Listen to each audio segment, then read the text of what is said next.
A'udzu billahi minasyaitonir rajim. Bismillahirrahmanirrahim.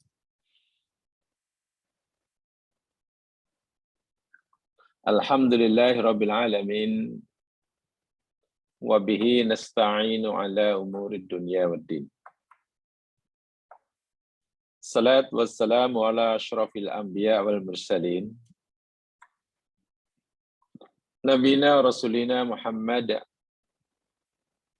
wa ala alihi wa ashabihi wa atba'ihi ila yaumiddin. Rabbi shrah li sadri wa yassir li amri. Wahlul 'uqdatam min lisani yafqahu qawli. Bismillahilladzi la yadurru ma'asmihi syai'un fil ardi wala fis sama'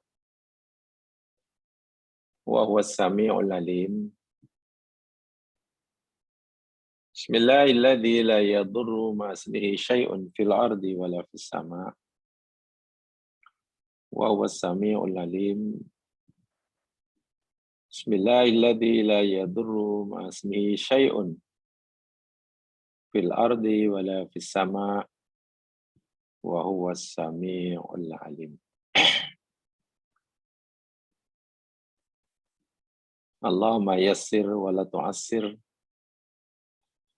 fa inna taysira kulli asir alaika yasir. Ya muhawwil al-ahwal hawwil halana ila ahsanil ahwal. Amin ya rabbal alamin.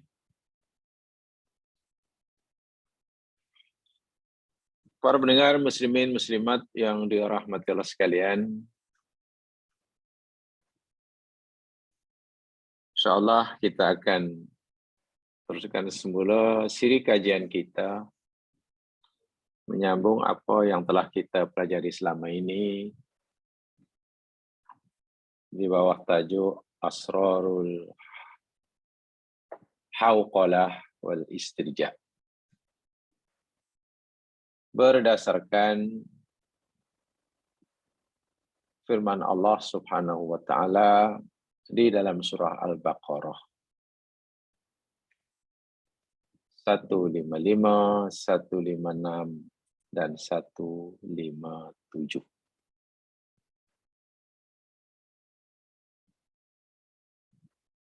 Sebetulnya apa yang kita telah pelajari sama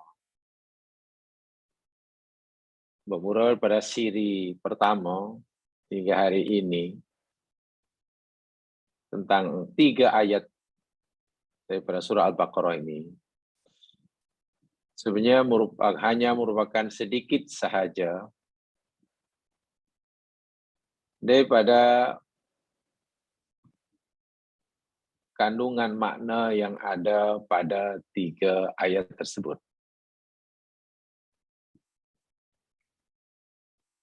Saya katakan hanya sedikit atau sebagian sahaja kerana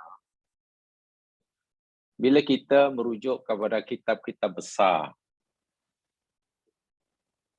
dan ini pernah saya lihat sendiri, walaupun secara rawak begitu, subhanallah, mufassir-mufassir agung, ulama-ulama silam menguraikan makna yang terkandung di dalam 3 ayat yang kita pelajari ini sangat-sangat luas, sangat-sangat dalam. Sehingga apabila kita membaca kesemuanya, mempelajari semuanya, tiba-tiba pasti akan timbul perasaan jika seperti itulah yang dimaksudkan oleh Allah dalam firman-Nya 3 ayat tersebut, ya rasa-rasanya kita masih jauh daripada sempurna. Saya yakin setiap kita akan merasa begitu jika mendalami dan memahami kandungan makna daripada 3 ayat tersebut. Ada perasaan, kesadaran yang begitu ikhlas di lubuk hati kita, rupa-rupanya kita masih jauh daripada sempurna. Dan perasaan seperti itu adalah baik. Seorang manusia sebagai hamba kepada Allah yang lemah, bila sentiasa merasakan bahwa dirinya ini belum sempurna, tidak sempurna, banyak kecuaiannya, masih kurang, jauh daripada yang dikehendaki, itu sifat yang sangat bagus. Yang sangat baik. Baik karena yang pertama, pasti akan terbebas daripada sifat sombong. Sifat sombong, itu pasti. Bebas dari sifat sombong. Yang keduanya, kesadaran akan dirinya, kesadaran bahwa dirinya masih jauh daripada sempurna, merasa masih banyak kekurangan, ya pasti ia akan memotivate dirinya untuk terus berusaha, mengejar ketertinggalan. Baginya masa terlalu penting, terlalu berharga untuk disia-siakan. Ketika matlamat yang perlu dicapai masih jauh, sementara masa yang tinggal, yang baki makin berkurangan, pasti orang akan lebih fokus dalam menjalani kehidupan yang sempurna. Saya ulangi. Kesadaran dalam diri kita, bila kita menyadari bahawa matlamat yang Allah suruh kita capai di dunia masih jauh, sementara masa yang diperuntukkan oleh Allah untuk kita mencapainya semakin berkurang setiap saat, setiap hari, saya yakin hidup kita akan lebih fokus, akan lebih mengutamakan yang penting, akan mendahulukan yang utama daripada yang utama, mengutamakan yang lebih baik daripada yang baik. Bukan sekadar mendahulukan yang baik atau yang tak baik, memilih yang terbaik. Dan tiba-tiba timbul perasaan bersalah yang sangat besar jika kita mensia-siakan kesempatan. Membuang-buang masa. Dan seterusnya. Itulah kesan yang sebenarnya akan ada dalam diri kita. Dan bila perasaan itu kita jaga, kita tumbuh suburkan, saya yakin ia akan menjadi kekuatan yang dahsyat untuk menggerakkan jiwa raga kita kepada arah yang lebih baik, lebih bermanfaat, lebih sempurna. Menggerakkan jiwa raga kita untuk berada makin jauh, makin jauh, makin jauh daripada perbuatan yang sia-sia.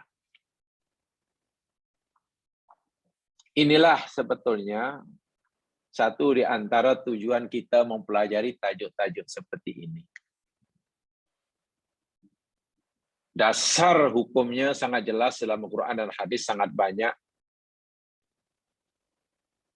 Semua kita sudah tahu hadis yang sangat populer sekali, hadis sahih. Nabi menyatakan dalam diri seorang itu ada setul daging, boleh rusak seluruhnya, elok-elok semuanya.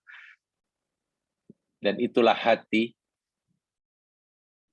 Jadi bila hati sudah ditata dengan betul, diarahkan dengan betul, diberi tenaga dengan betul, insya Allah semua yang keluar daripadanya melalui matanya, telinganya, mulutnya, lidahnya, tangannya, pemikirannya, ya akan baik dan betul. Inilah yang seringkali kita terlepas pandang dalam menjalani hidup beragama. Mudah-mudahan semua kita, khasnya saya menyampaikan, diberi kesadaran tentang perkara ini, diberi kekuatan untuk beramal dengannya. Amin ya rabbal alamin. Jamaah yang dirahmati Allah sekalian, minggu lepas kita bicara tentang satu di antara rahasia penulisan di dalam Al-Quran khas bagi kalimah rahmat. Karena orang-orang yang telah menghayati dan mengamalkan rahasia istirja dan hauqalah, Allah beri jaminan ada 3. Pertama, Allah akan limpahkan salawat ke atas mereka, salawat Allah atas mereka. Keduanya, Allah akan limpahkan rahmat buat mereka. Dan ketiganya, orang-orang itu diiktiraf oleh Allah sebagai hambanya yang menerima, layak menerima petunjuknya. Kan itu 157 surah yang Al-Baqarah kita pelajari. Nah, minggu lepas kita belajar sedikit rahsia penulisan kalimah rahmat. Kadang-kadang rahmatun ditulis dengan ra, ha, mim, ta bulat marbutah. Kadang-kadang ditulis dengan ra, ha, mim, ta maftuhah, tak terbuka. Walaupun terjemahannya sama, tapi satu di antara rahsianya kata pakar bahasa Al-Quran, bila rahmatun itu ditulis dengan tak marbutah, tak tertutup, bulat, itu merujuk kepada rahmat Allah yang dijanjikan. Rahmat yang masih dijanjikan oleh Allah. Satu. Dan yang keduanya, bila taknya ditulis dengan marbutah, yakni rahmat Allah yang kita minta. Rahmat Allah yang kita baru memohonnya, memintanya, belum mendapatkannya. Masih tersembunyi. Rahmat yang dijanjikan kan masih tersembunyi. Rahmat yang kita pohonkan belum nampak, karena kita belum dapat. Sementara bila rahmat taknya ditulis dengan terbuka, ra, ha, mim, taknya maftuhah, ia merujuk pada rahmat Allah yang Allah sudah zahirkan, Allah sudah perlihatkan, Allah sudah nampakkan, sehingga kita boleh melihatnya, merasakannya, mendengarnya kalau itu berupa suara, merasainya kalau itu berupa sesuatu yang boleh dirasa, memandangnya kalau sesuatu boleh dilihat. Begitu. Jadi sudah bahasa kami dahulu, rahmat yang sudah dibumikan. Rahmat yang sudah dibumikan, mana sudah berada di bumi. Sedangkan bila rahmat masih itu rahmat yang masih di langit, masih di Sidratul Muntaha. Baik jamaah sekalian, sebelum kita teruskan dengan beberapa contoh, saya ingin jamaah sekalian tolong jawab pertanyaan berikut. Jadi bolehlah buka, bolehlah unmute-kan dia punya audio itu, boleh di unmute-kan punya audio. Saya nak baca ayatnya dan saya terjemahkan. Jamaah hanya perlu teka saja. Kalimah rahmat dalam ayat yang saya baca, dan insyaAllah saya faham nanti saya terjemahkan itu, kalimah rahmat yang taknya marbutah, bulat, atau tak yang maftuhah, terbuka. Itu saja. Baik. Pertama, ini paling mudah ya, tolong dijawab ya. A'udzubillahi minasyaitonir rajim. Rabbana la tuzigh qulubana ba'da idh hadaitana wa hab lana min ladunka rahmah innaka antal wahhab. Terjemahannya, wahai Tuhan kami, janganlah engkau pesongkan, janganlah engkau pesongkan, sesatkan, gelincirkan hati-hati kami selepas sesudah engkau beri hidayah kepada kami. Ya Allah, anugerahkan kepada kami, anugerahkan bagi kami dari sisi engkau rahmat. Sesungguhnya engkau maha memberi anugerah. Baik, kalimat rahmat dalam ayat saya bacakan tadi, taknya macam mana? Tutup. Buka, tutup. Marbuta. Marbuta. Okey. Betul. Betul. Sekarang yang kedua. Wa ammal ladzina biyaddat wujuhuhum fa fi rahmatillah hum fiha khalidun. Terjemahannya. Dan adapun orang-orang yang wajahnya, mukanya berwarna putih berseri-seri. Adapun orang-orang yang mukanya, wajahnya putih berseri-seri, maka mereka itu berada di dalam rahmat Allah. Mereka itu kekal di dalamnya. Fi rahmatillah. Kalimah rahmat di situ tak marbutah atau maftuhah. Maftuhah. Marbutah. Hanya perlu menjawab 2 kali aja. Kalau marbutah, maftuhah pasti betul. Betul. Marbutah atau maftuhah, terbuka atau tutup? Marbutah. Tertutup. Marbutah. Tertutup. Ya. Ada yang baca tertutup, ada yang lain? Buka. Terjemahannya, adapun orang-orang yang wajahnya berwarna putih berseri-seri, mereka itu berada di dalam rahmat Allah dan mereka kekal di dalamnya. Okey, mana letaknya? Marbuta. Ya, ya. Dapat dilihat. Betul, betul. Surga. Jawabannya betul kerana ada yang jawab marbutah dan maftuhah. Coba perhatikan betul-betul. Perhatikan betul-betul. Perhatikan betul-betul. Adapun orang-orang. Nanti orang-orang ada yang hamba Allah wajahnya putih berseri-seri. Orang ini berada di dalam rahmat Allah dan mereka kekal di dalamnya. Tutup. Buka. Ya. Tutup. Tertutup. Kenapa tertutup? Belum lagi dibumikan. Belum lagi. Belum lagi. Ya, kenapa? Ya, kenapa tertutup? Itu cerita di akhirat. Belum diwujudkan di akhirat, Ustaz, di surga. Karena rahmat yang masih Janji Tuhan. janjikan. Kan ada 2 kan? Rahmat yang Allah janjikan atau rahmat yang kita masih pohon. Kita minta, taknya bulat.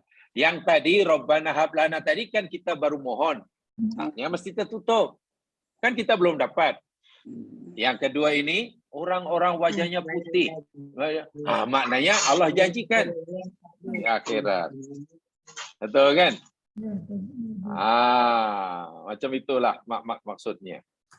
Jadi apa ya? Ya memang begitulah. Ya memang begitu. Jadi insya-Allah dengan memahami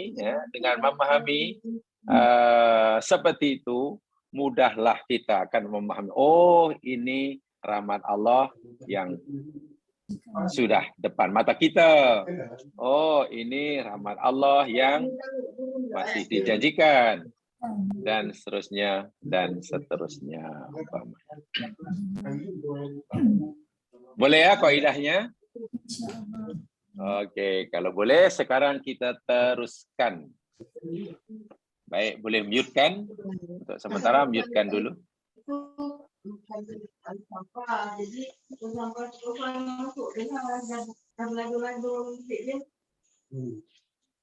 Okey, mute-kan dahulu untuk sementara. Kita sambung.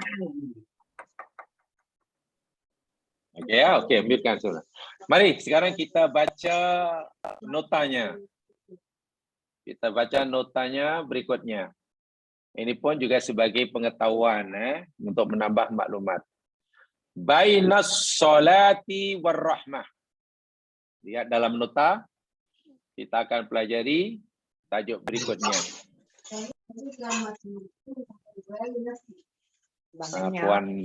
Puan Yati Dum mungkin boleh mute kan?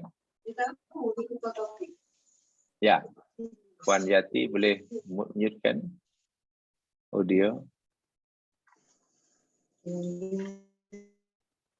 Ya, mute kan? Mute kan?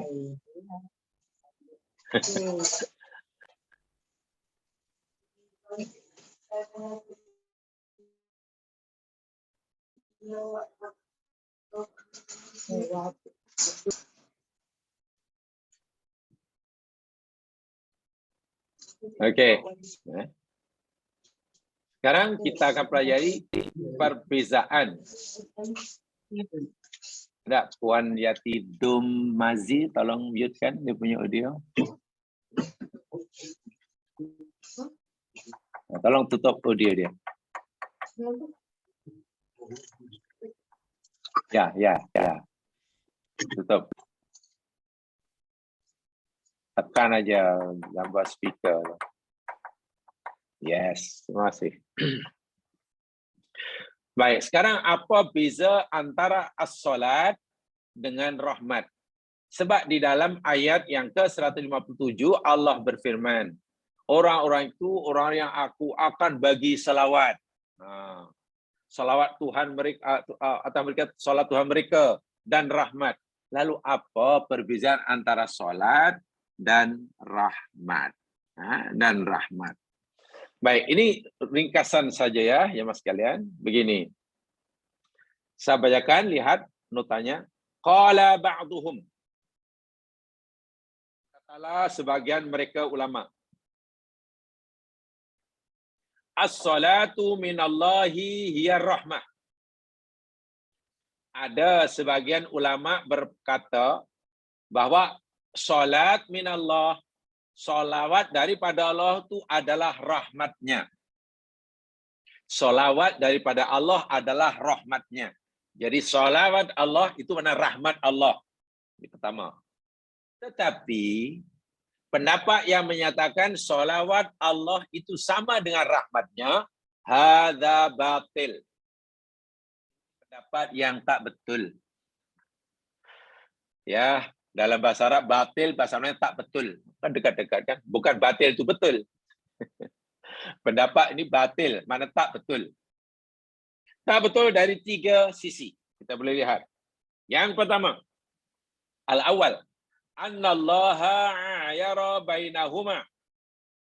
Yang pertama, bahwasanya Allah Subhanahu wa taala membezakan antara salawat dan rahmatnya. Jadi kalau orang kata salawat Allah itu adalah rahmat Allah, itu tak betul. Apa alasannya? Pertama, di dalam Al-Quran Allah membezakan antara salawatullah dan rahmatnya. Contohnya dalam Al-Baqarah 157 ini. Alaihim salawatum min rabbihim. Satu. Wa rahmah. Nah, tengok ada wa. Salawat wa. Ada 2 benda yang berbeza. Pertama. Kalaulah salawat Allah itu rahmatnya, kenapa disebut salawat dan rahmat? Satu alasannya. Yang kedua, anna su'al ar-rahmati yusra'u li kulli muslimin. Masya Allah. Sesungguhnya memohon rahmat kepada Allah itu disyariatkan bagi setiap orang muslim. Saya ulangi. Memohon rahmat Allah itu disyariatkan bagi setiap orang muslim. Setiap orang muslim, agama suruh, agama perintah. Rajin-rajinlah mohon rahmat Allah. Wassolatu, sedangkan solat. Solat di sini mana solawat ya, bahasa Melayunya. Bukan solat yang kita kenal sembahyang, itu bukan. Yang kita kata sallallahu, yang kita kata innallaha yusalluna ala nabi, Allah dan mereka bersalawat. Wassalatu, sedangkan salat tahtassu bin nabi sallallahu alaihi wasallam. Sedangkan salat itu adalah khusus bagi Nabi sallallahu alaihi wasallam. Wa hiya haqqun lahu wa li alihi. Dan salat Allah itu adalah hak bagi Nabi dan hak bagi keluarga Nabi. Ini alasan yang kedua. Rahmat, Allah perintahkan setiap muslim mohon rahmat Allah. Semua muslim minta rahmatnya. Sementara salawat, itu Allah khususkan bagi Nabi. Hak bagi Nabinya. Dan bagi keluarganya. Allahumma sholli ala Muhammad. Wa ala ali Muhammad. Dikhususkan pada Nabi dan keluarga. Walihada, oleh sebab itulah, kerana inilah, mana'a kathirun minal ulama minas salat, ramai daripada ulama, mana'a, melarang. Oleh sebab itulah, ramai daripada ulama melarang, mencegah minas salawat, untuk bersolawat ala muayyanin, ke atas seorang tertentu. Tak boleh. Walam yamna ahadun minat tarahum ala muayyan. Sedangkan mereka tidak melarang memohonkan rahmat atau merahmati ke atas seseorang. Jadi tidak boleh kita usolli alaika. Mana boleh? Usolli alaika. Kita jumpa kawan, usolli alaika. Aku bersalawat ke atasmu. Mana boleh? Tapi kalau kita kata arhamu laka. Arhamuka. Boleh. Rahimtuka. Aku merahmatimu, menyayangi. Ini untuk penggunaannya kita. Usolli tidak boleh. Sebab solawat itu hak Allah telah khususkan bagi Nabi dan keluarganya sahaja. Usolli alaika ya Rasulullah. Boleh, sebab untuk Rasulullah. Allahumma salli ala Muhammad wa ala ali Muhammad. Boleh, itu untuk Rasulullah. Sallallahu alaihi wasallam. Sila. Mana boleh tiba-tiba ada kawan menyebut kawannya lalu kita sallallahu alaihi. Tidak boleh kan? Sallallahu ala siapa abangnya? Pak cik apa namanya? Tidak boleh. Itu bezanya. Jadi kalau rahmat itu luas, umum, orang mukmin disuruh memohonnya, bahkan orang kafir pun dapat, tapi salawat Allah khaskan bagi nabinya dan keluarganya. Sehingga ramai ulama melarang kita untuk berselawat ke atas orang tertentu, tapi tidak melarang, bahkan disuruh untuk merahmatinya. Yang ketiga, hampir sama dengan dua, anna rahmatallahi amatun. Sesungguhnya rahmat Allah itu bersifat umum, ammah, umum. Wasi'at kulla syai'in, di mana rahmat Allah itu meliputi segala sesuatu tanpa kecuali. Tanpa kecuali.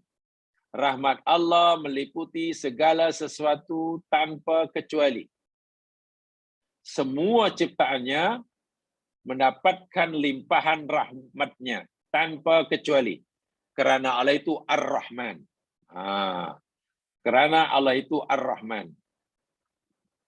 Maka Allah Subhanahu wa taala merahmati seluruh ciptaannya.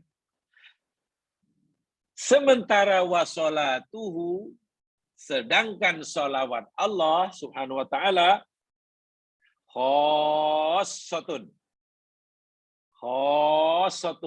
khusus bagi khawasi ibadihi, khusus bagi hamba-hambanya yang dipilih atau yang ditentukannya sahaja.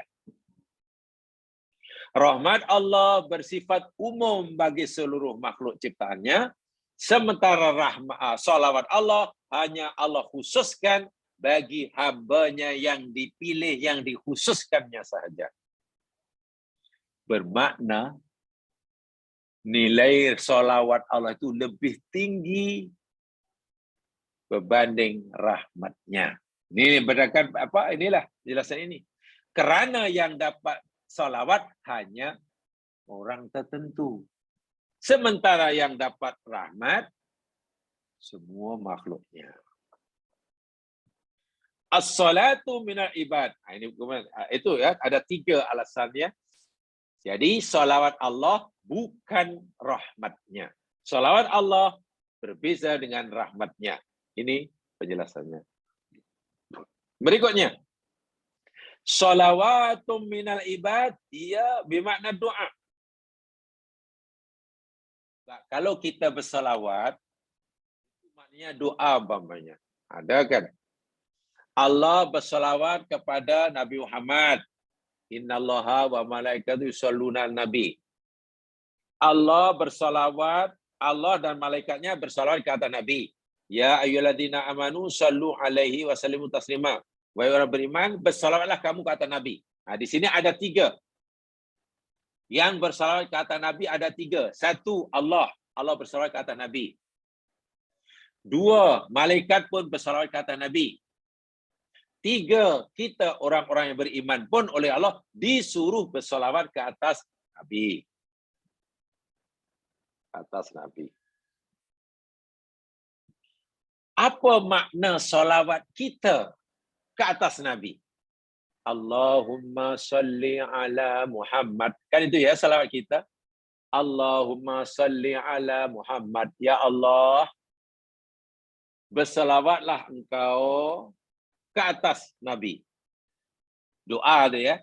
Itu doa itu. Ya Allah, bersalawatlah engkau ke atas Nabi. Allahumma salli ala Muhammad. Kita mohon agar Allah memberi salawat ke atas Nabi. Walhal, sebelum pun kita memohon Allah bersalawat kepada Nabi, Allah telah bersalawat ke atas Nabi dan sentiasa bersalawat ke atas Nabi. Innallaha wa malaikatahu yusholluna 'alan nabi. Lalu apa makna salawat kita? Kalau salat kita, Allahumma shalli ala itu dianggap doa, apa makna doa itu? Bukankah sebelum kita berdoa pun Allah sudah bagi salat ke atas Nabi? Oh iya ya, macam mana tuh coba? Coba, ini iskal. Nah, di sini iskalnya. Iskal itu ya ini ya kita masih muskil lah. Rasa pelik sedikit. Kalau Allahumma sholli ala Muhammad itu kita anggap sebagai doa, itulah maksud bacaan kita ini. Nah, itu doa. Salat kita itu doa sebab ya Allah salat kepada Nabi. Pertanyaannya, apa fungsi doa kita itu? Doa itu kan kita mohon sesuatu kepada Allah yang belum wujud. Tapi kalau sesuatu itu sudah ada, sebelum pun kita minta, Lalu apa makna doa itu? Ya Allah, ya Tuanku, berikanlah hamba-Mu mata umpamanya.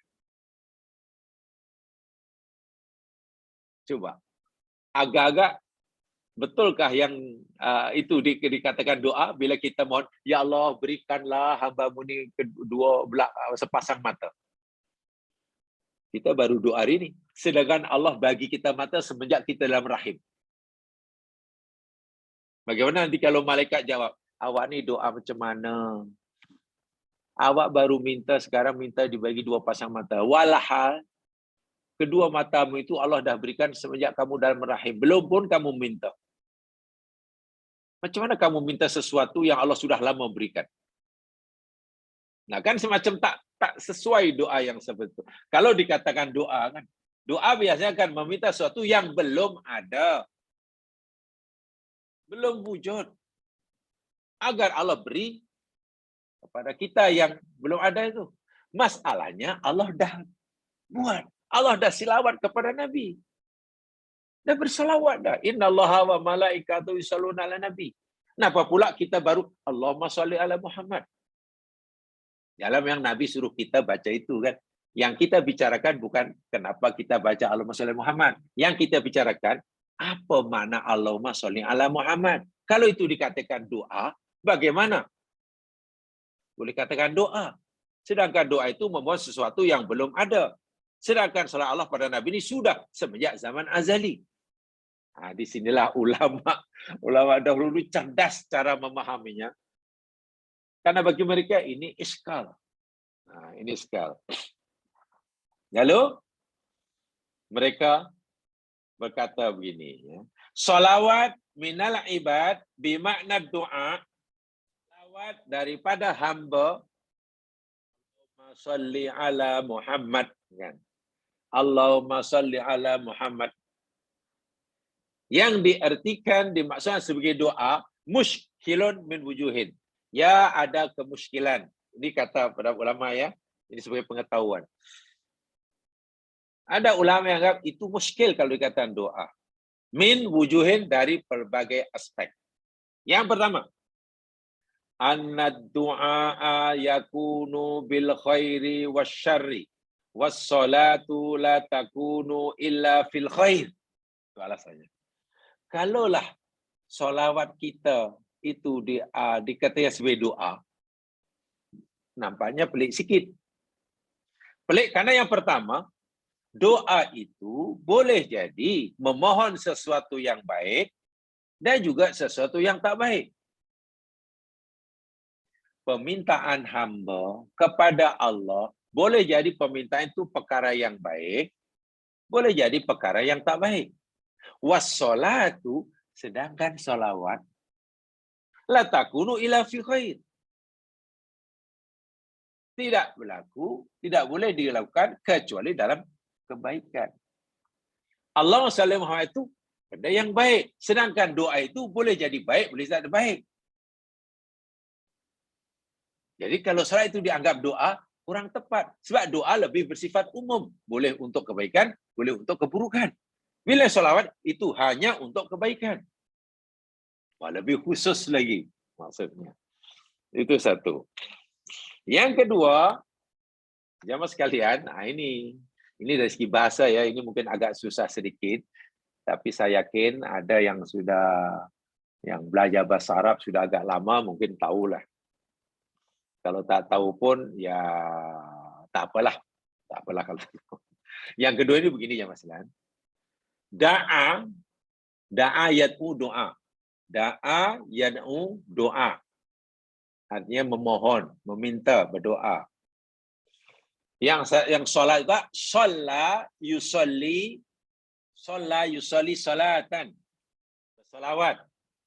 Dalam kaidah bahasa Arab, da'a yad'u doa itu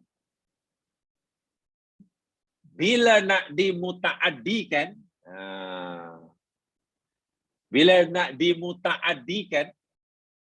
ditambah dengan huruf jar. Huruf jarnya boleh jadi ala, da'a, ala, doa, ala, boleh jadi lam. Da'a lam. Contohnya begini banyak. Ada'u, aku berdoa, mohon. Allah, laka, bagimu. Pakai lam ya. Ada'u, Allah, laka. Atau ada'u, Allah, alaika. Jamaah boleh tulis. Nah ini sedikit pelajaran bahasa Arab, kaidah bahasa Arab ya. Ada'u Allah laka. Kalau terjemahan harfiahnya, aku berdoa kepada Allah laka bagi engkau. Yang satu, ada'u Allah alaika. Aku berdoa kepada Allah atas engkau. Dari segi bahasa, kedua-duanya betul. Menepati kaidah bahasa Arab. Tetapi, maknanya berbeza. Maknanya berlawanan. Bukan berbeza, berlawanan.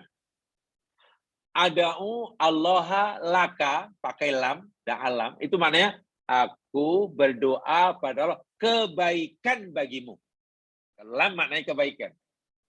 Ya, mungkin mohon supaya awak diberi kesehatan, awak diberi kejayaan, awak diberi pengampunan, diberi kesejahteraan, itu lam.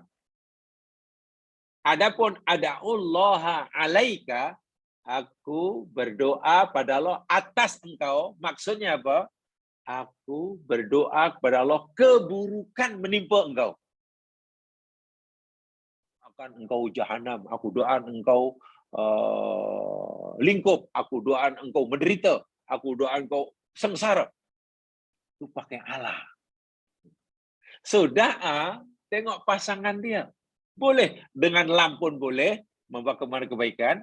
Dengan Allah pun juga betul, tapi untuk memandang keburukan. Ini berbeza dengan sholla yusolli. Sholla yusolli, sholat, itu hanya boleh dipasangkan dengan huruf ala. Contohnya, sallallahu alaihi. Tidak ada sallallahu lahu, tidak boleh. Allahumma sholli ala Muhammad. Tidak ada Allahumma sholli li Muhammad. Tidak ada. Boleh ya. Sholawat itu hanya untuk kebaikan. Tapi pasangannya hurufnya ala, bukan lam. Sebenarnya kalau da'a, bila dirangkaikan dengan ala, maknanya memohon keburukan. Bila dirangkaikan dengan lam, bermakna kebaikan. Wahada yadullu ala anna salat laisa bimana doa. Nah, dari segi bahasa ini bermakna salat kita pada Allah itu bukan doa. Kalau doa pasti dirangkai dengan huruf lam. Kalau ala itu untuk keburukan. Takkan kita memohon keburukan pada Allah. Nanti saya jelaskan. Kalau salat kita itu bukan doa, macam mana tuh? Nanti jelasannya. Itu 3 ya. Nah, sama yang belakang yang selepas itu sama. Anna fi'la du'a yang tadi mad'uwan wa mad'uwan lahu. Taqulu da'atullaha laka bi khair. Bahwasanya perbuatan berdoa itu yakni yang tadi berhajat kepada mad'u, kepada yang dipohon kepada Allah dalam ini. Orang berdoa maknanya ada yang doa itu ditujukan pada siapa? Pada Allah. Itu namanya. Dan ada yang didoakan. Siapa didoakan? Fulan umpamanya. Jadi ada 2.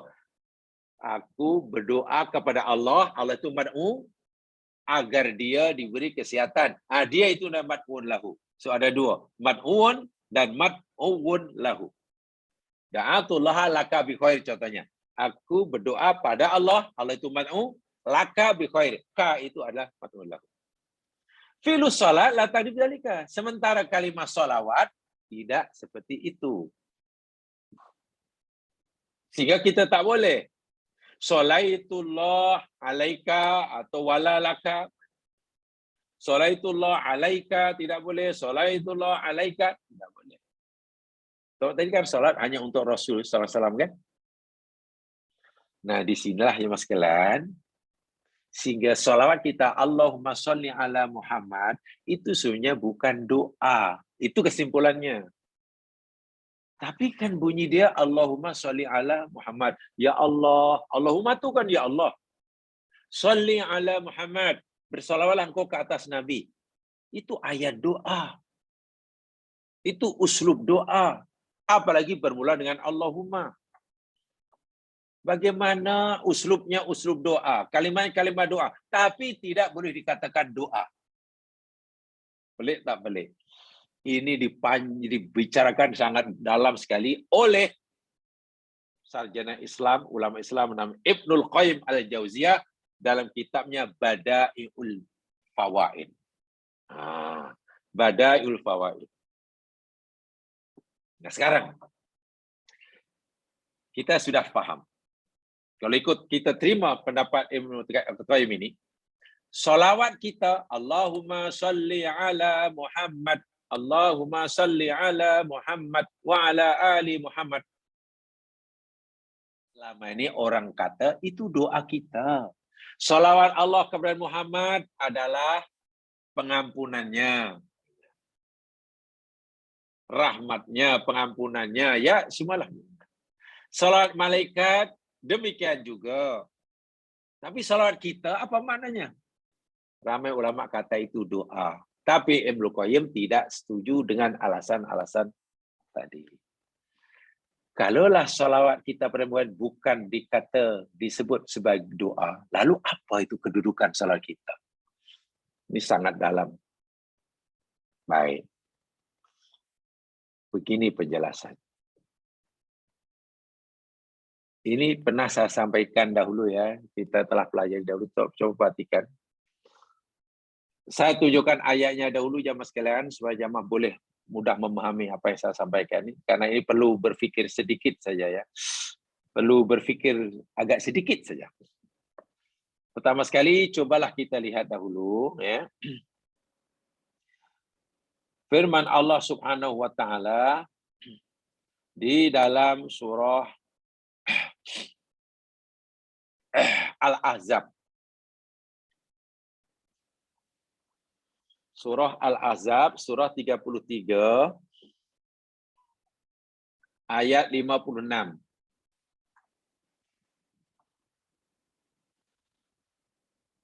Kita bicara tentang, tadi, adakah sholat itu sama rahmat Allah? Jawabannya bukan. Ini kata Ibnu Qayyim ya, bukan kata saya ya. Yang keduanya, dengan alasan-alasan tadilah. Adakah sholawat kita, Allahumma sholli ala Muhammad itu, boleh dikatakan sebagai doa kita pada Allah, agar Allah limpahkan sholawatnya kepada Nabi? Kata Ibnu Qayyim, tak. Sholawat kita bukan doa. Dengan 3 alasan tadi. Kalaulah sholawat kita bukan doa, Allahumma sholli ala Muhammad itu bukan, walha susunannya susunan doa, kalimatnya pun Allahumma. Lalu apa status salawat kita itu? Status ucapan salawat kita sebagai apa dalam agama kita? Baik, tolong dilihat surah Al-Ahzab 33 ayat 56. Ini apa ya? Sistem dialog ya Mas kan ya. Nanti jemaah boleh tanya, boleh ini sistem dialog. Jangan biarkan saya monolog. Nah, tak begitu seru nanti kalau saya monolog. Nah, dialog.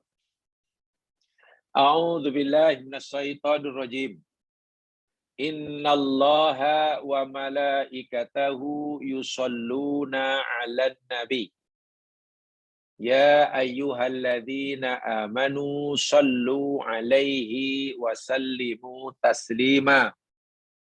Ingat ya, ini dahulu pernah kita pelajari ya. Ya mungkin kebetulan kita terjumpa tajuk ini juga, jadi saya ulangi sekali. Innallaha sunya Allah wa malaikatahu dan para malaikatnya yusalluna ala nabi, berselawat ke atas Nabi. Telah berselawat ke atas Nabi. Apa maksudnya? Allah dan malaikatnya telah salawat. Yusallun ini fi'il mudhari bermakna istimrariyah dan tajaddud. Maknanya daripada dahulu, sekarang hingga Nabi masih hidup, Nabi sudah tidak ada, Allah sudah sentiasa bersalawat. Okey? Salawat. Itu maknanya.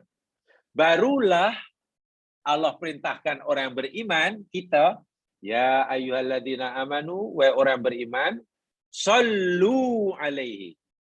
Bersalawatlah kamu ke atasnya, wasallimu taslima.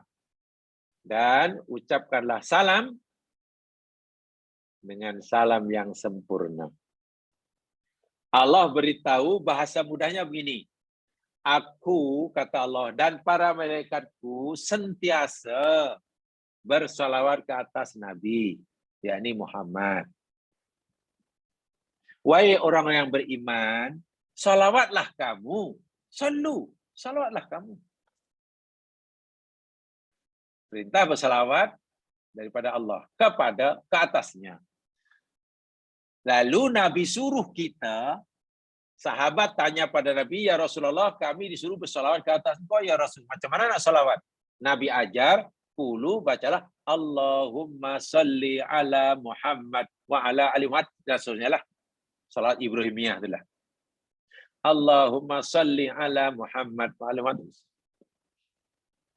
Nah, apakah Allahumma salli ala Muhammad wa ala Muhammad itu adalah dikira doa? Kerana susunannya doa, uslubnya doa, kalimatnya doa.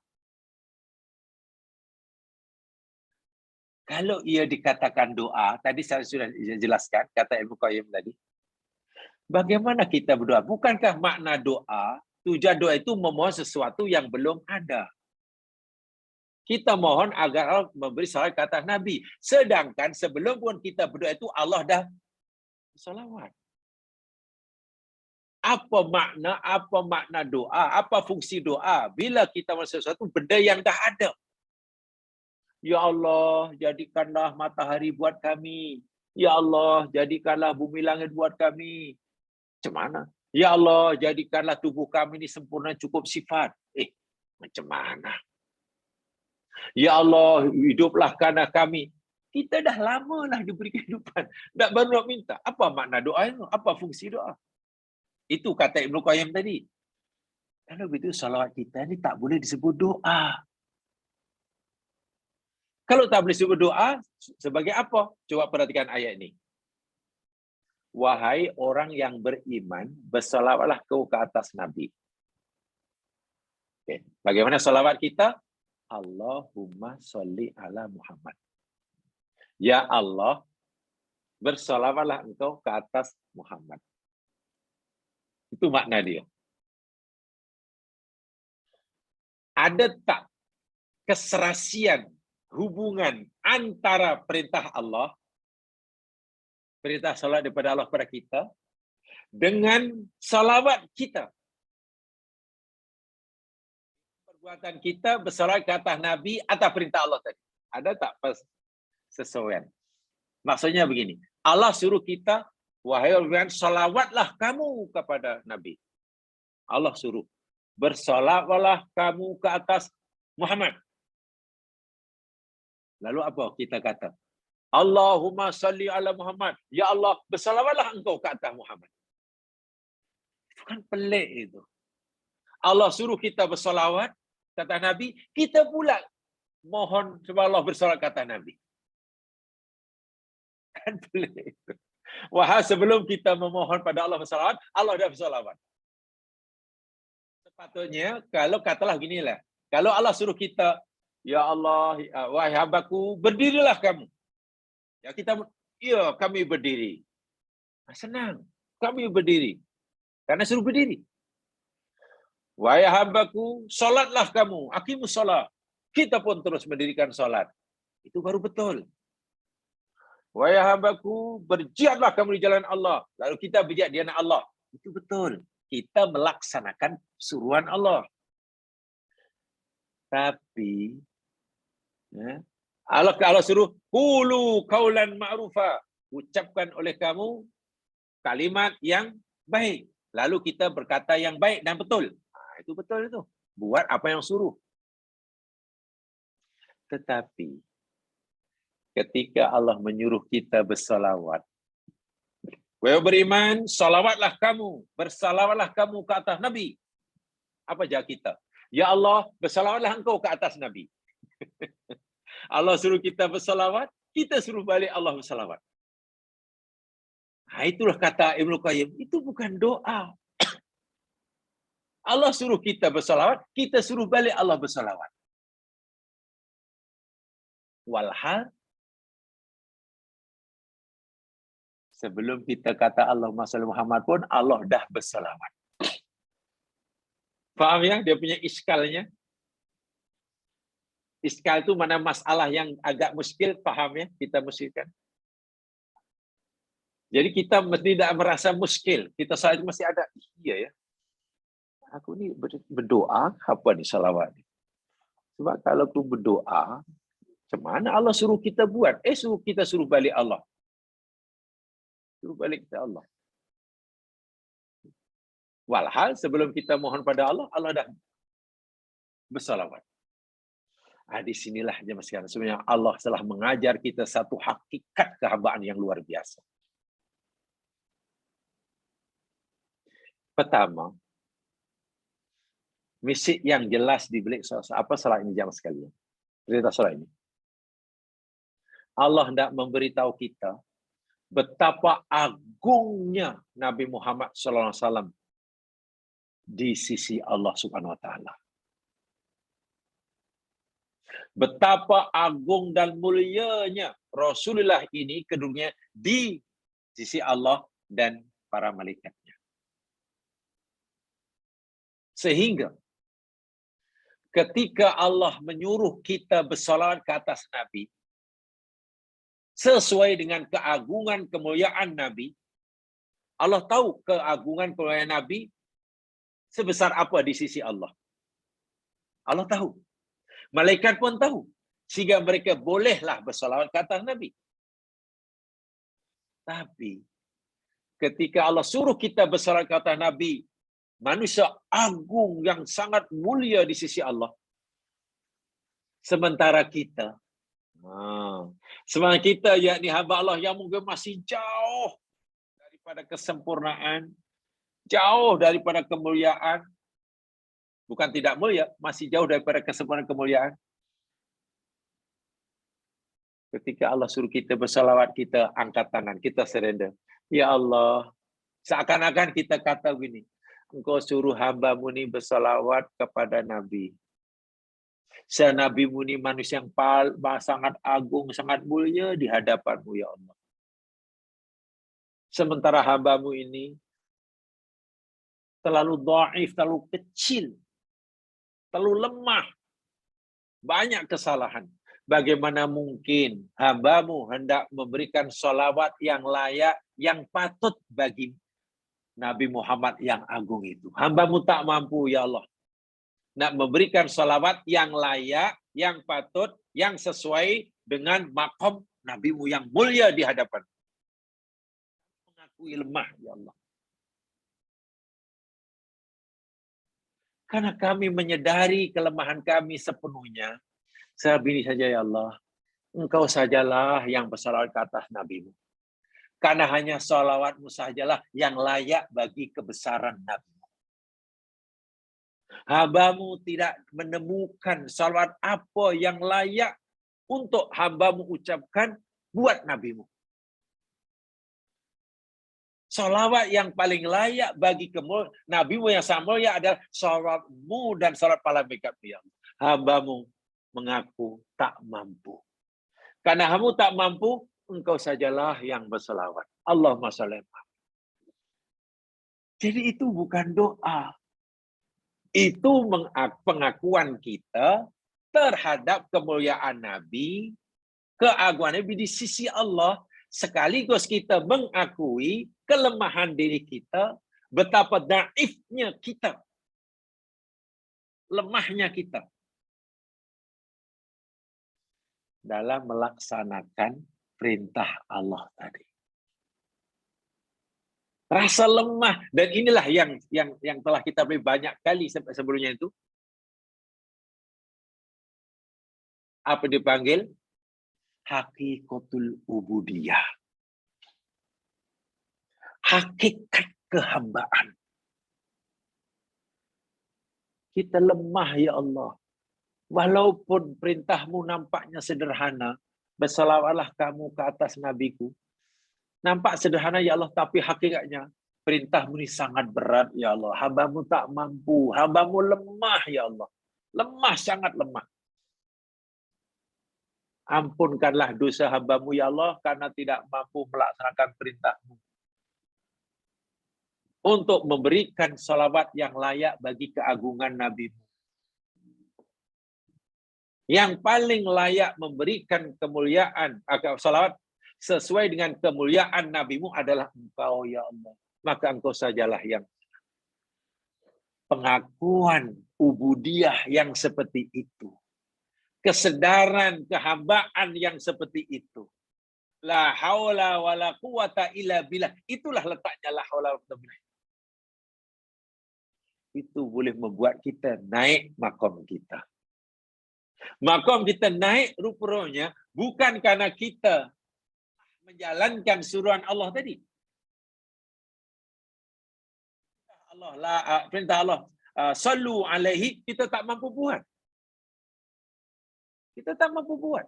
Karena kita suruh balik Allah bersalawat. Kan tak mampu buat. Allah suruh kita bersalawat, kita suruh balik Allah bersalawat. Maknanya kita tak mampu buat. Sebaliknya, kita tak mampu karena kita sedar sungguh, ya Allah, hambamu tak mampu, hambamu lemah. Hanya engkau yang layak. Pengakuan kita seperti inilah sebenarnya yang justru membuat kita naik makom kita. Masya Allah. Inilah hauqalah dalam sholawat. Jadi, minta maaf ya Mas Gan, saya tidak kata benda itu salah. Orang memahami hadis Nabi, man shalla alayya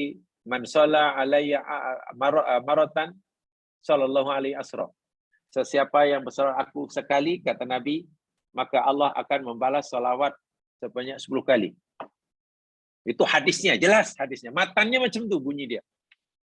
Lalu ramai orang memahaminya, kalau gitu baca salawat Allahumma sholli ala Muhammad wa ala Muhammad, Allahumma sholli ala Muhammad wa ala Muhammad, Allahumma sholli ala Muhammad wa ala Muhammad, Allahumma sholli ala Muhammad wa ala Muhammad, Allahumma sholli ala Muhammad. Alhamdulillah.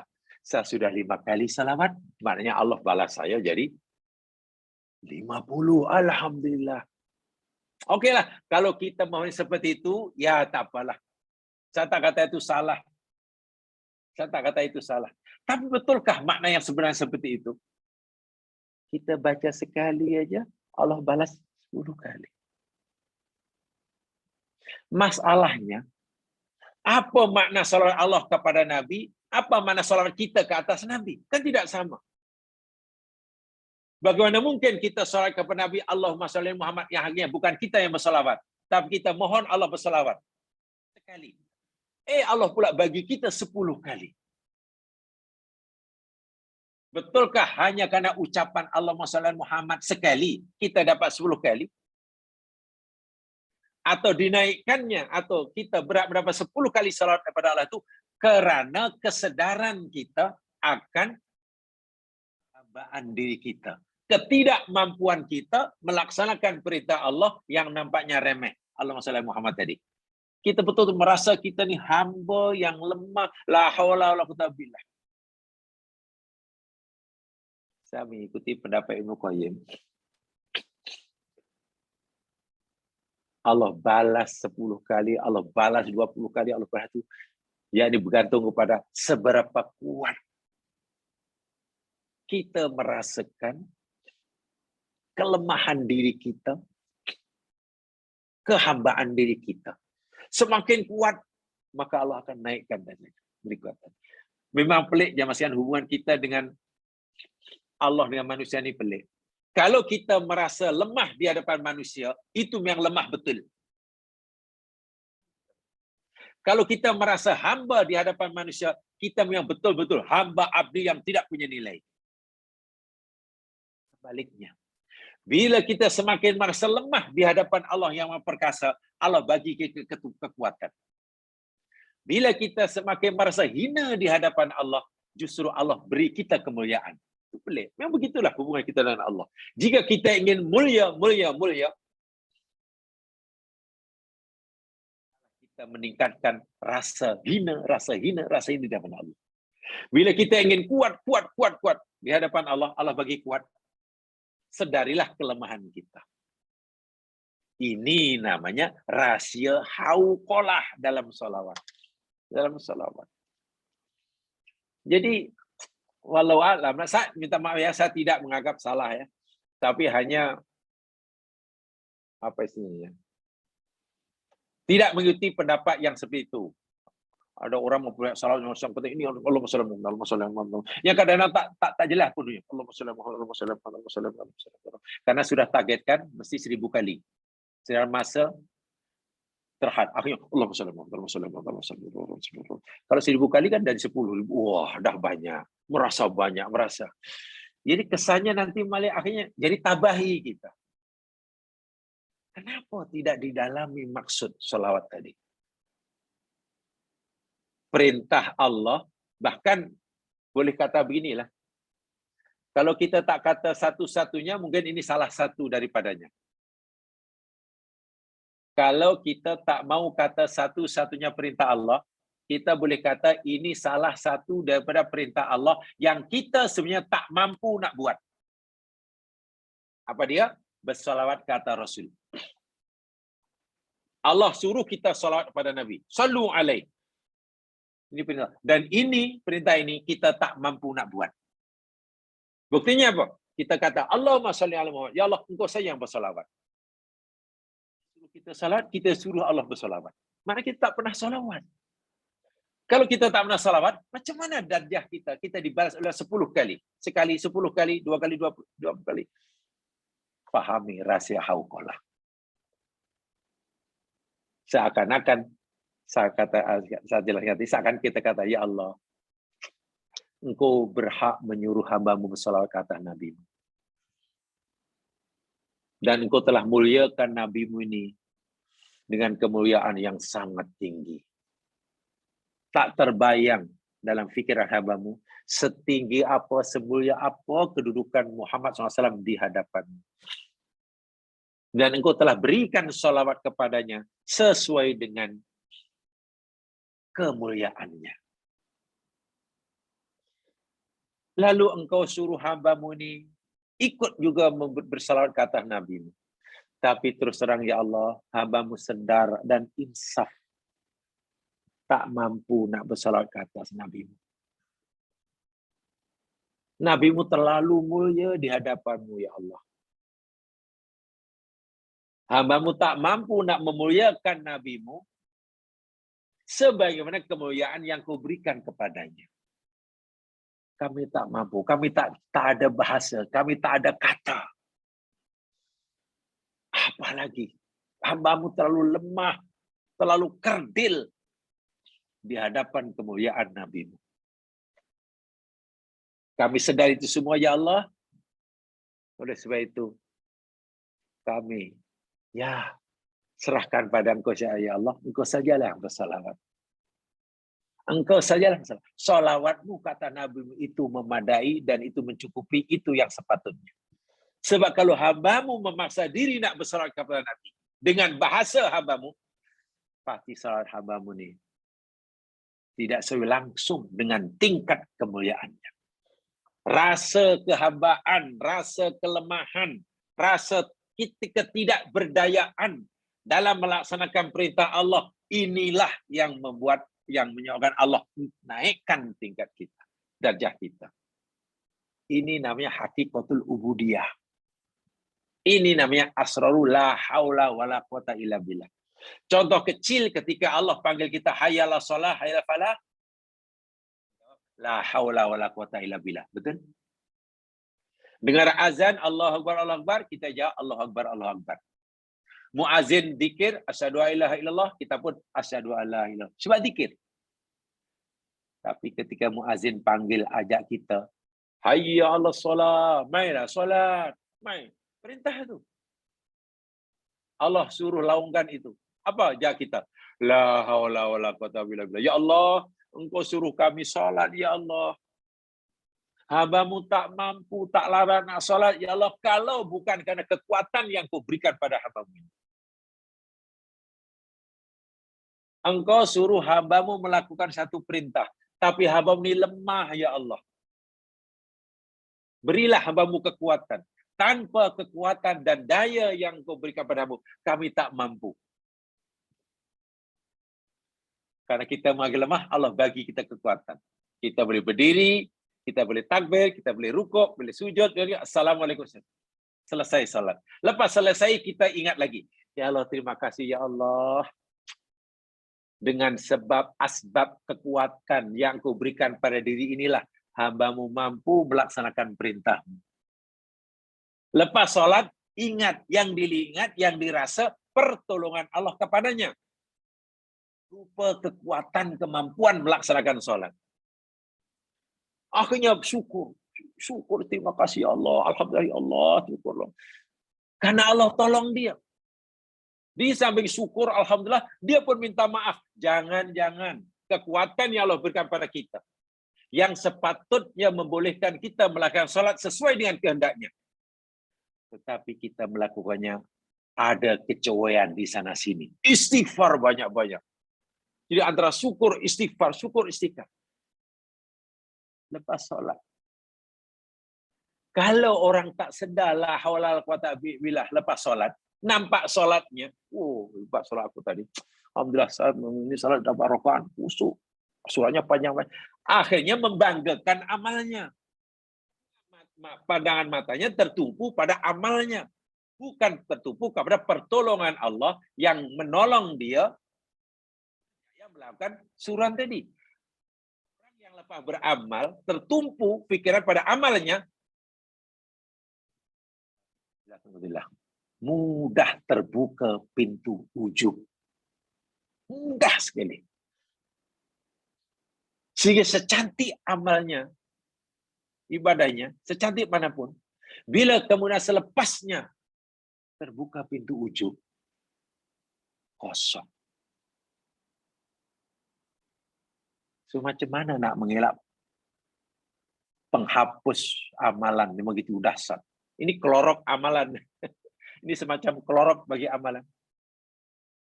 Hayati hauqala. La haula wala quwata illa billah, itu hayat itu betul-betul. Rahsia hauqala itu. Dalam semua amalan. Dalam semua amalan. Pintu ujub tertutup. Karena orang bukan lagi melihat amalnya, walaupun selepas beramal susah payah, tapi pikirannya tentu pada adanya pertolongan Allah. Seakan dia mengakui, ya Allah, tanpa pertolongan-Mu, ya Allah, tanpa bantuan, ya Allah, hamba-Mu tak mampu nak buat, apalagi sholat 4 rakaat, apalagi haji yang susah payah, Allah. Tanpa pertolongan-Mu kami tak mampu, la haula wala quwata illa billah. Jangankan haji yang berat-berat itu, ya Allah. Perintah sholawat itu pun hamba-Mu sebenarnya tak mampu.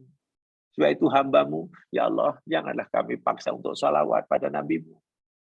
Kami tak mampu. Engkau salah bersalawat. Allah suka tengok hambanya yang mengakui kehambaan dirinya ini.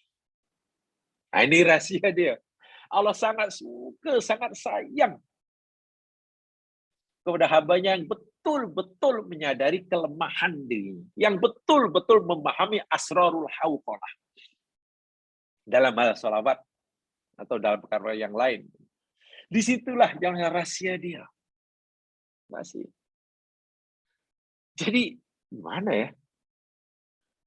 Boleh dikatakan tak buat amalan, belum buat amalan, kan begitu kan?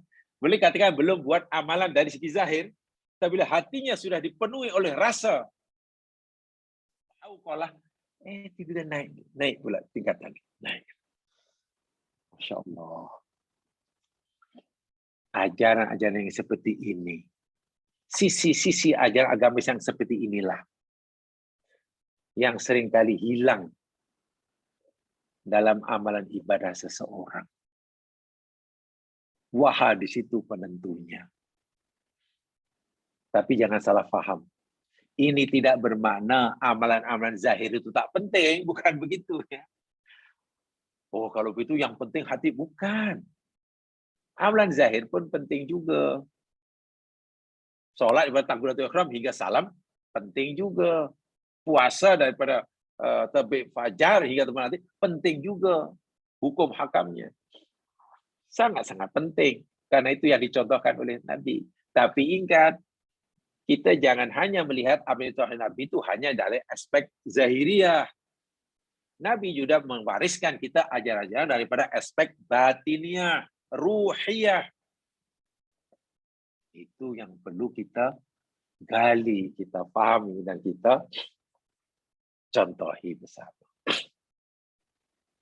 Boleh dipahami agaknya ya. Tajuk yang mungkin biasanya, mungkin setengah orang tidak perlu dipermasalahkan.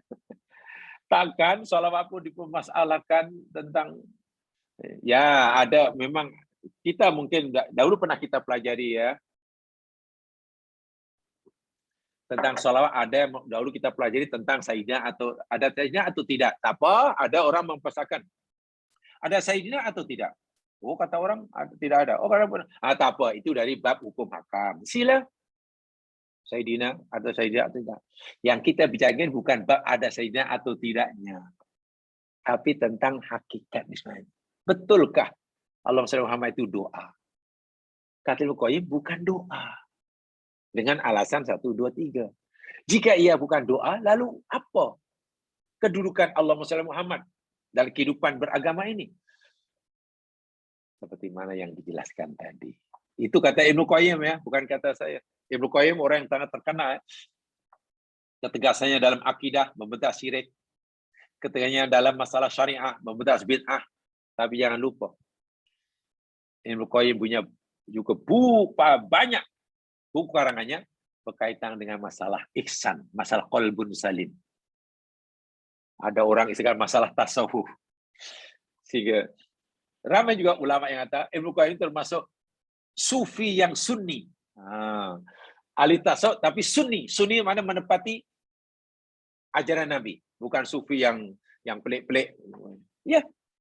Karena memang banyak buku karangannya yang semuanya bernuansa tasawuf. Maksudnya bernuansa hati. Ya, contohnya ini. Walaupun ada beliau bicarakan tentang salawat ada sayyidina atau tidak. Itu pun beliau bincangkan. Itu dari hukum hakamnya, syariahnya. Ini bukan hukum syariahnya ini. Hati, hakikat. Sedalam itu uraian beliau tentang hauqalah. Dikaitkan dengan salawat. Mungkin ada yang ingin ditanyakan atau yang ingin berkomentar, saya persilakan. Saya persilakan. Nak beri komen atau nak bertanya, saya persilakan. Apa yang kita pelajari hari ini? Silakan. Boleh unmute-kan sekarang. Okey. Okey, boleh unmute-kan. Berduyun-duyun sila. Saya ada beberapa isu nak bertanya. Silakan. Pertamanya, apa yang dapat saya simpulkan daripada penjelasan Ustaz, maknanya bila kita hikmah lah, hikmah berselawat tu untuk menjadikan kita mengingatkan tentang kelemahan diri lah maksudnya. Jadi ketika bila kita bersalawat itu, jadi penuh dengan rasa kerendahan diri. Dan hal inilah baru saya tahu bukan jumlah salawat yang penting. Yang ada kata sehari 500, sehari 1000 ya.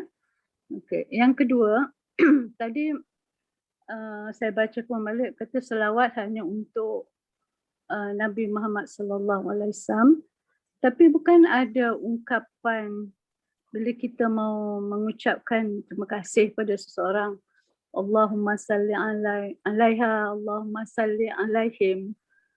Itu kan biasa kita ucap. Itu macam mana pula? Tak bercanggah. Okey, sudah? Tak apa, ada lagi sebenarnya. Tapi tak apa, Ustaz jawab yang tu dulu. Okey, yang pertama itu jawapannya ya. Quran beritahu liyabluwakum ahsanu amala. Allah jadikan kehidupan kematian untuk menguji siapa di antara yang paling baik amalnya, bukan yang paling banyak. Kan masalah solawat. Orang bersolawat yang dinilai oleh Allah yang paling berkualiti solawatnya, bukan yang kuantitinya. Jadi memang tujuan solat seperti itu. Merasakan kehambaan kita. Sekarang, bila kita sudah, hati kita sudah dipenuhi rasa betapa besarnya kemuliaan Nabi di hadapan Allah. Apa kesannya? Kesannya, nanti bila Nabi bersabda, Nabi menyuruh kita, Nabi melarang kita, pastilah kita akan bergegas, berseger, cepat-cepat nak patuh. Rasa bersalah jika tidak buat apa yang Nabi suruh. Kenapa? Karena yang menyuruh ini rupanya bukan manusia biasa. Orang yang sangat besar. Kan begitu dari segi psikologi. Ada orang suruh kita. Siapa yang suruh kita? Kawan. Adik-beradik. Kak, ada adik, tolong ambilkan kakak air. Sama-sama penat. Kita pun, alah, kakak ambil sendirilah. InsyaAllah kita biasa itu. Tak naklah, kakak sendirilah. Saya pun sibuk. Kakaknya pun tak kisah. Maklum, hanya selevel adik-beradik.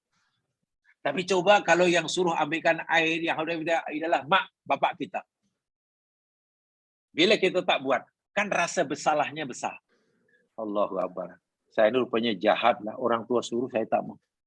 Tak buat apa yang diminta oleh adik-beradik, kurang rasa bersalah atau tak bersalah. Bila permintaan yang sama datang daripada orang tua kita, kita rasa bersalah. Apa pasal? Karena kita melihat orang tua kita lebih mulia daripada kita. Begitulah pemahaman kita sepatutnya. Semakin tinggi, semakin besar kemuliaan seseorang yang menyuruh kita, maka keinginan kita untuk patuh itu mungkin kuat. Seberapa kuat orang akan patuh kepada Nabi, bergantung kepada seberapa tinggi keyakinannya, pemahamannya pada siapa Nabi. Nabi ini manusia biasa kah? Nabi ini orang Arab, macam orang Arab lain kah? Nabi ini ya kekasih Allah yang seperti kekasih Allah yang lain kah? Atau Nabi terakhir ini orang yang bila itu kita pahami, insya Allah cinta kita timbul, keinginan untuk patuh timbul, keinginan kita dasarnya. Itu betul. Ada pun yang kedua, bila kita mendapatkan sesuatu dalam surah Taubat memang ada. Dalam surah Taubat ini dalilnya yang ditanyakan tadi, nomor 2 tadi, dalilnya ada dalam surah At-Taubat. Lihat firman Allah Subhanahu wa taala coba. Dalam surah At-Taubat ayat 103.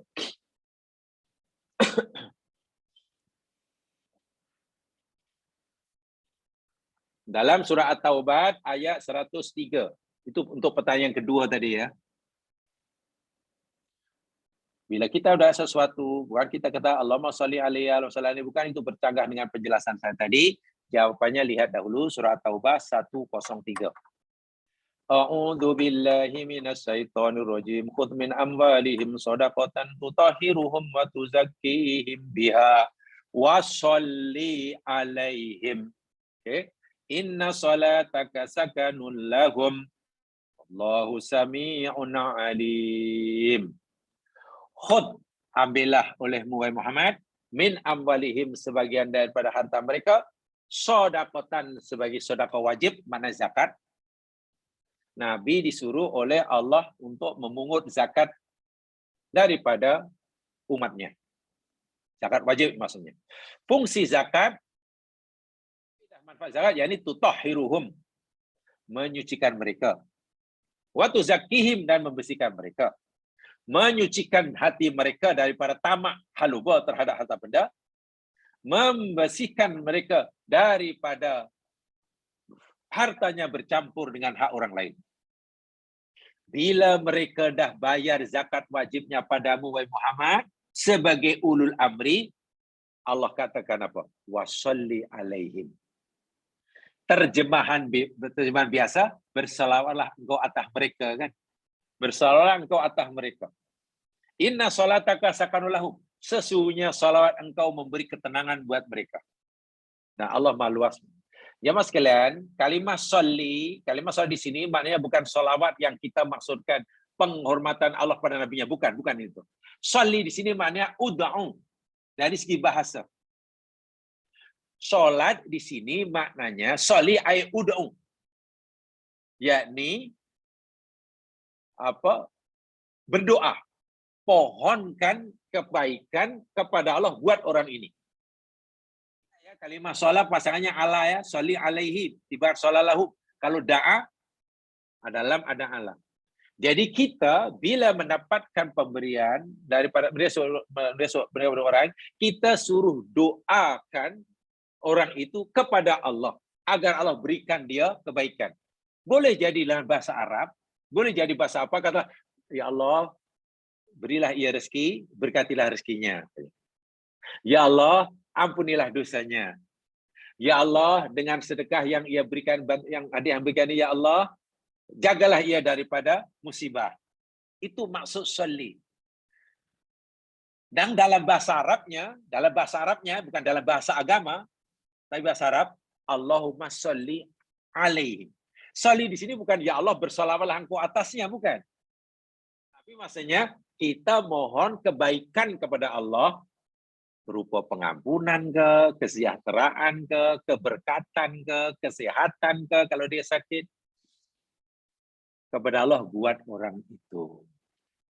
Itu. Jadi salawat di sini salli alaihi bukan maknanya Allahumma salli alaiha, kita kata begitu ya pada kawan yang bagi hadiah, atau Allahumma salli alaihi, itu gampangnya.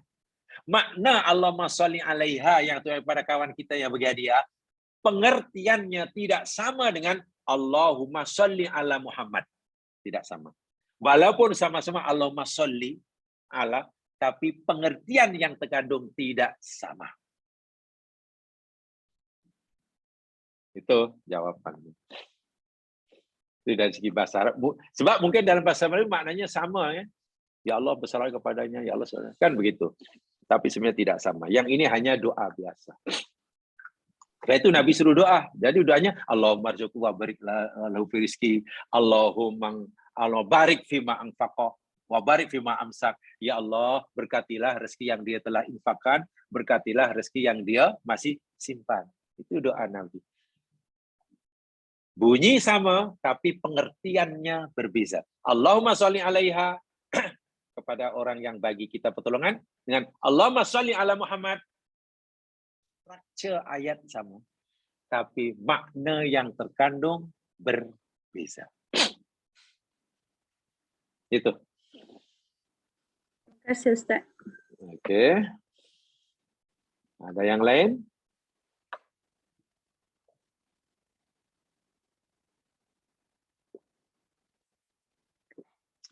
Tak ada ya? Kalau tidak ada, mudah-mudahan. Assalamualaikum. Ya, halo. Assalamualaikum Ustaz. Waalaikumsalam warahmatullahi wabarakatuh. Ingin penjelasan tentang doa atas Nabi Ustaz, sebab kita tidak layak untuk berselawat. Bagaimana kalau kita berdoa, biasa kalau pergi di makam Nabi, bagaimana doa untuk Nabi itu? Pertama, bersolawatlah seperti yang Nabi ajar, Allahumma sholli ala Muhammad atau Allahumma sholli ala Muhammad, itu doanya. Dan itu bukan doa, tapi itu lebih merupakan satu bentuk pengakuan atas kelemahan diri kita, melaksanakan perintah Allah, sallu alaih. Sekaligus pengakuan kita atas betapa agung dan besarnya kemuliaan Nabi di sisi Allah. Bila itu kita yakini, diharapkan akan motivate diri kita merasa bersalah bila tidak ikut Nabi, merasa berdosa bila perintah Nabi kita ingkari. merasa berdosa bila larangannya kita langgar. Maklum ia datang daripada orang yang sangat dimuliakan oleh Allah. Itu Allahumma salli Muhammad. Yang kedua salam. Salam kita boleh buat. Assalamu alayka ya Rasulullah. So itu Nabi ketika ditanya, selepas turun surah Al-Ahzab itu ditanya, ya Rasulullah, Allah suruh kita bersalawat dan bersalam pada engkau ya Rasulullah. Yang bersalam, Allah perintah salam tu kami tahu ya Rasulullah. Assalamu alayka. Tapi salawat kami tak tahu. Lalu Nabi ajar Allahumma salli Muhammadillah. Jadi, maka Rasulullah, Allahumma salli ala Muhammad. Kemudian, assalamu alayka ya Rasulullah. Sudah, cukup. Kita tentu tak mungkin kan berdoa, Allahumma firlahu warhamhu. Tidak mungkin. Tapi itulah kadang-kadang orang ziarah Nabi terlalu lama dia berdoanya macam hanya menghadap makam Nabi, hanya baca itu aja. Allahumma sholli ala Muhammad wa ali Muhammad hingga habislah sholawat Ibrahimiyah dan assalamu alayka ya Rasulullah. Assalamu alayka ya Abu Bakrin. Assalamu alayka ya Umar. Kan ada 3 kubur itu. Selepas itu kita membalikkan badan kita menghadap kiblat. Menghadap kiblat. Jadi kita tidak lagi menghadap makam Rasulullah. Kita berusaha menghadap kiblat, berdoalah kepada Allah apa yang menjadi hajat kita. Minta agar Allah bagi kita syafaat melalui nabinya, mohon agar Allah beri kita dari siksa kubur dan segalanya. Bukan berdoanya menghadap Nabi. Doa untuk Nabi apa ya? Ya tidak ada. Doa untuk Nabi yang Allah ajarkan, satu di antaranya doa lepas azan. Itu doa untuk Nabi. Doa yang Allah ajarkan kepada kita untuk Rasulullah, doa selepas azan itulah ati Muhammadanil wasilah. Itu doa untuk Rasulullah. Terima kasih Ustaz. Okey. Yang sekalian itu saja yang kita baik, insya-Allah kita sampai resahan yang lain. Mudah-mudahan memberi manfaat bagi saya. Alhamdulillah kita berkongsi bersama. Mari kita dengan bacaan tasbih kifarah dan surah wal asr. Subhanakallahumma wa bihamdika asyhadu an la ilaha illa anta astaghfiruka wa atubu ilaik. A'udzu billahi minasyaitonir rajim wal 'asri innal insana lafi khusr illa alladziina aamanu wa 'amilus shalihaati wa tawassaw bil haqq wa tawassaw bis sabr. Assalamualaikum warahmatullahi